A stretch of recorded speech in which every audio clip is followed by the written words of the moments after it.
ఈరోజు నవరాత్రి 3వ రోజు. చంద్రఘంటాదేవి కథ.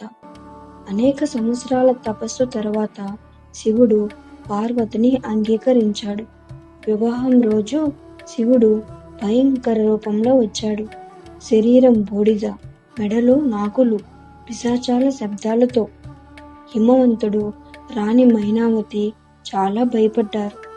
కానీ పార్వతి ధైర్యంగా ముందుకు వచ్చి తన దివ్య రూపాన్ని ప్రదర్శించింది. 10 చేతుల్లో ఆయుధాలు, సింహంపై స్వారీ, నుదిటిపై చంద్రకళ. అందుకే ఆమెను చంద్రఘంట అని పిలుస్తారు. పార్వతి మాట విని శివుడు తన భయంకర రూపాన్ని వదిలి ప్రకాశవంతమైన శాంతియుత రూపంలో ప్రత్యక్షమయ్యాడు. ఇద్దరూ కలిసి మరింత దివ్యంగా మెరిశారు. ఇది మీ బియాండ్ ద ఎపిక్ ఛానల్.